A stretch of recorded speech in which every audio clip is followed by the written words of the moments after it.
ഇന്ന് തന്നെ ഡൗൺലോഡ് ചെയ്യൂ. കാണൂ നിങ്ങളുടെ ഫേവറേറ്റ് ഷോസ്. ഈ മുഖം കൊണ്ടാണോ ഋതുമോളെ മണ്ഡപത്തിലേക്ക് കൊണ്ടുപോകുന്നത്? അതൊന്നും ശരിയാവില്ല. എന്ത് ശരിയാവില്ലെന്ന്? ഋതികയെ തീരുമാനിച്ച മുഹൂർത്തത്തിൽ തന്നെ മണ്ഡപത്തിലേക്ക് കൊണ്ടുവരണം. കൊണ്ടുവന്നേ പറ്റൂ. അത് ശരിയാ. ഇവളുടെ മുഖം ഇങ്ങനെ ഇരിക്കുമ്പോഴോ? എന്റെ മുഖം ചുവന്ന് തടിക്കുന്നത് കണ്ടോ?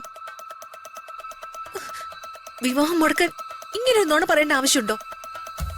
വേറെ എന്തൊക്കെ കാരണങ്ങൾ പറഞ്ഞ് എനിക്ക് പ്രശ്നം ഉണ്ടാക്കാം. ചെറിയ എനിക്ക് വേദന സഹിക്കാൻ പറ്റുന്നില്ല. എന്റെ മുഖമൊക്കെ പൊള്ളുന്ന പോലെ. അല്ല, ചൊറിച്ചില് മാറി ഇപ്പൊ പൊള്ളലായോ? അമ്മ ഈ ഒരു കാര്യം ചെയ്, കുറച്ചെടുത്ത് 2 കവിളിലൊന്ന് തേക്ക്. അപ്പൊ അമ്മയ്ക്ക് മനസ്സിലാവും പൊള്ളലാണോ ചൊറിച്ചിലാണോ എന്നൊക്കെ. എനിക്കൊന്നും വേണ്ട. എടി, എന്താടി ഇത്? അംബിക മാഡം, ഞങ്ങൾ യൂസ് ചെയ്യുന്ന പ്രോഡക്റ്റ് ഒക്കെ ബ്രാൻഡഡും മാക്സിമം നാച്ചുറൽ പ്രോഡക്റ്റ് ആയിരിക്കും അംബിക മാഡത്തിന് അറിയാവുന്നതല്ലേ? അതറിയാവുന്ന കൊണ്ടല്ലേ ഞാൻ നിങ്ങളെ തന്നെ ഇവിടേക്ക് ഇവളെ ഒരുക്കാൻ വിളിച്ചു വരുത്തിയത്. ചെറിയ എനിക്ക് നീറുന്നു. എന്താ ഐശ്വര്യ ഇത്? നിനക്ക് എന്തെങ്കിലും പാകപ്പിഴ സംഭവിച്ചിട്ടുണ്ടെങ്കിൽ അത് പറയേ. ഇല്ല അംബിക മാഡം, സത്യമായിട്ട് ഇല്ല. ഞാൻ ചെയ്യുന്ന തൊഴിലാണ് സത്യം.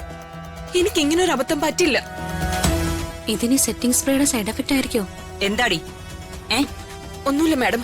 ദേ, മര്യാദയ്ക്ക് പറഞ്ഞോളൂ എന്താണെന്ന്. അത് അംബിക മാഡം, പുതിയൊരു ബ്രാൻഡിന്റെ സെറ്റിംഗ് സ്പ്രേയാ ഞങ്ങൾ ഋതിക മാഡത്തിന്റെ മുഖത്ത് മേക്കപ്പിന് ശേഷം ഉപയോഗിച്ചത്. ചിലപ്പോ ആ സ്പ്രേ ഋതിക മാഡത്തിന് പിടിച്ചു കാണില്ല. അങ്ങനെ ചിലപ്പോ അലർജി ആയതായിരിക്കും ഇങ്ങനെ ഉണ്ടാവാൻ കാരണമെന്നാ ഇവള് പറഞ്ഞത്. ദൈവമേ, ഇത് കുറയാൻ എന്തെങ്കിലും വഴിയുണ്ടോ? ഇല്ല മാഡം, അലർജി ആയതല്ലേ. ഇത് കുറഞ്ഞത് ഒരാഴ്ചയെങ്കിലും എടുക്കും മാറാൻ. അയ്യോ അമ്മായി, മേക്കപ്പ് റിമൂവ് ചെയ്യടി. അംബിക മാഡം, മാഡം വാ, ഞാൻ മേക്കപ്പ് മാറ്റാം.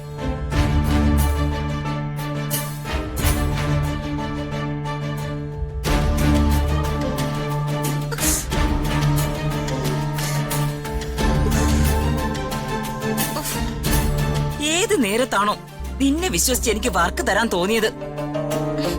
എന്തൊക്കെയായിരുന്നു അവളുടെ പൊങ്ങച്ചം. ലേഡി സൂപ്പർ സ്റ്റാറുകൾക്ക് പോലും മേക്കപ്പ് ചെയ്യുന്ന ആളാണ്. മലയാള സിനിമയിലെ ഭൂരിഭാഗം ആർട്ടിസ്റ്റുകൾക്കും ബ്യൂട്ടി ടിപ്സ് പറഞ്ഞു കൊടുക്കുന്ന ആളാണ്. എടി, ഒരു കല്യാണ പെണ്ണിനെ മര്യാദയ്ക്ക് ഒരുക്കാൻ പോലും അറിയാത്ത നീയാണോ? അവളുടെ ഒരു പൊങ്ങച്ചം. നിന്നെ നിന്റെ ബ്യൂട്ടി സ്പൈ കെട്ടിച്ചില്ലെങ്കിൽ ഈ അംബികയുടെ പേര് നീ മാറ്റിയിട്ടോ. നിന്റെ കരിയറിന്റെ എന്റെ അവസാനമാണ് ഇത്. ഇതെന്റെ കുറ്റമല്ല മാഡം, സത്യമായിട്ടും ഇതെന്റെ കുറ്റമല്ല. ഋതിക മാഡത്തിന് ആ സ്പ്രേ പിടിക്കാഞ്ഞിട്ട. ഋതിക മാഡം ഒരുപാട് മേക്കപ്പ് ഒന്നും ഉപയോഗിക്കാത്തത് കൊണ്ട് മാഡത്തിന്റെ സ്കിന് വളരെ സെൻസിറ്റീവാ. അതുകൊണ്ട്. ഓ പിന്നെ, അപ്പൊ സ്ഥിരം മേക്കപ്പ് ചെയ്യുന്നവർക്കൊക്കെ പോത്തിന്റെ സ്കിന്നാണോ? ദേ, നീ വലിയ വർത്താനം പറയാതെ അവളുടെ മുഖം വൃത്തിയാക്കാൻ നോക്ക്.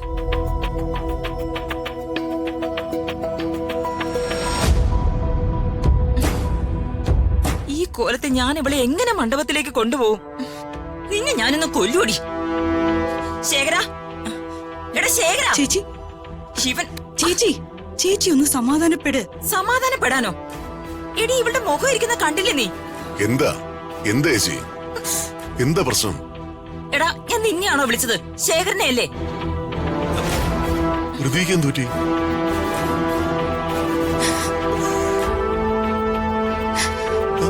ഇവരെന്തിനാ കരയുന്നത്? എടാ, ഡോക്ടർ ഒന്ന് വിളിക്ക്. ഋതികയുടെ മുഖേ ഇവളുമാര് മേക്കപ്പ് ചെയ്ത് കൊളമാക്കി. എന്തു പറ്റി മോളെ?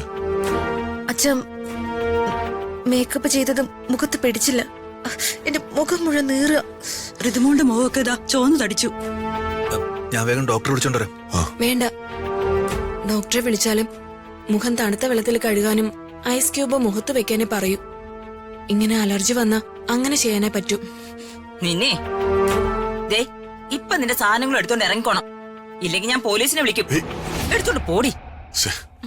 മംഗളാട്ടോട് ചടങ്ങ് നടക്കേണ്ടടുത്ത് അലമ്പാക്കാൻ നോക്കിയിട്ട് യാമിനി മിഴിച്ചു നിൽക്കാതെ തണുത്ത വെള്ളമോ ഐസ് ക്യൂബോ എന്താന്ന് വെച്ചാ എടുക്ക. ആ ശരി ചേച്ചി. ചേച്ചി ഇവളുടെ മുഖം ആകെ ഇങ്ങനൊരു അവസ്ഥയില് എങ്ങനെയാ ചേച്ചി ആളുകളുടെ മുന്നിലേക്ക്? അമ്മേ എന്താ അമ്മേ? ഋതികയുടെ മുഖത്ത് നോക്കടാ. അമ്മയുടെ ബ്യൂട്ടി സ്പായിലെ സ്റ്റാഫുകൾ പോരാന്ന് അന്നേ ഞാൻ പറയണമെന്ന് വിചാരിച്ചതാ. വല്ല ഡ്യൂപ്ലിക്കേറ്റ് ക്രീമുകൾ എടുത്ത് തേച്ച് കാണും. നീ എന്താണ് ദീപക് ഇങ്ങനെയൊക്കെ പറയുന്നേ? പിന്നെ ഞാൻ എന്ത് പറയണം? നിങ്ങൾ ഇങ്ങനെ ഇവിടുന്ന് ബഹളം കൂട്ടിയാൽ എങ്ങനെയാ? നിങ്ങളൊന്നും മിണ്ടാ നിക്ക്. ഋതുമോൾക്ക് അസ്വസ്ഥത ഉണ്ടാക്കല്ലേ. ആദ്യം മുഖത്തെ പാടുകളൊക്കെ ഒന്ന് മാറട്ടെ, എന്നിട്ട് ഇവളെ മണ്ഡപത്തിലേക്ക് കൂട്ടിക്കൊണ്ടുപോയാൽ മതി. എടാ അതിനിത് കുറയാൻ ഒരാഴ്ച എടുക്കുന്നാ പറഞ്ഞേ. പിന്നെ ഈ മുഖം കൊണ്ടാണോ ഋതുമോളെ മണ്ഡപത്തിലേക്ക് കൊണ്ടുപോകുന്നത്? അതൊന്നും ശരിയാവില്ല. എന്ത് ശരിയാവില്ലെന്ന്? ഋതികയെ തീരുമാനിച്ച മുഹൂർത്തത്തിൽ തന്നെ മണ്ഡപത്തിലേക്ക് കൊണ്ടുവരണം. കൊണ്ടുവന്നേ പറ്റൂ. ആ അത് ശരിയാ. ഇവളുടെ മുഖം ഇങ്ങനെ ഇരിക്കുമ്പോഴോ?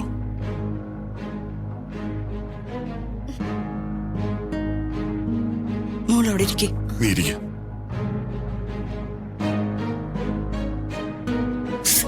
ചെറിയമ്മ പതിയെ നീറുന്നു. അപ്പൊ വിവാഹം മാറ്റിവെക്കണം എന്നാണോ നിങ്ങളൊക്കെ പറയുന്നേ? അതല്ലാതെ വേറെ എന്താ ഒരു വഴി? ദേ ശേഖര, നിങ്ങളുടെയൊക്കെ മനസ്സിലെ വേറെ വല്ല ഉദ്ദേശം ഉണ്ടെങ്കിൽ അതിന് കുടപിടിക്കേണ്ട സമയമായി നീ ഈ സിറ്റുവേഷൻ ഉപയോഗിക്കരുത്. പറഞ്ഞേക്കാൻ ഞാൻ. ചേച്ചി എന്താ ഈ പറയുന്നേ? ചേച്ചി സമാധാനപ്പെടുക. ഒരു തവണ മുടങ്ങിയ വിവാഹം വീണ്ടും മുടങ്ങാൻ പോവാണോ എന്നോർത്തുള്ള ചേച്ചിയുടെ ബുദ്ധിമുട്ട് എനിക്ക് മനസ്സിലാവും. നമുക്ക് സമാധാനമായിട്ട് ആലോചിച്ചൊരു തീരുമാനം എടുക്കാം.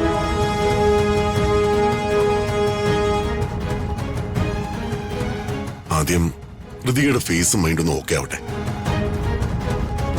എന്നിട്ട് മതിയെല്ലാം.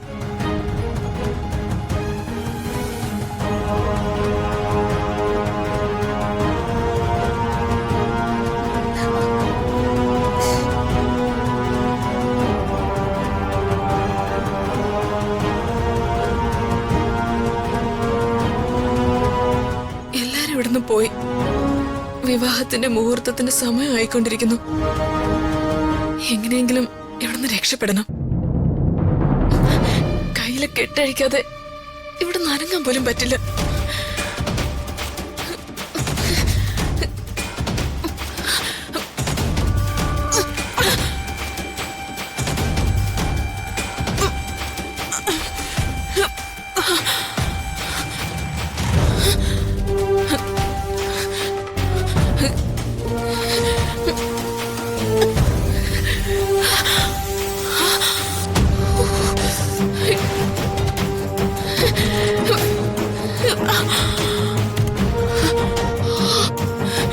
എത്രയും പെട്ടെന്ന് അവിടെ എത്തണം.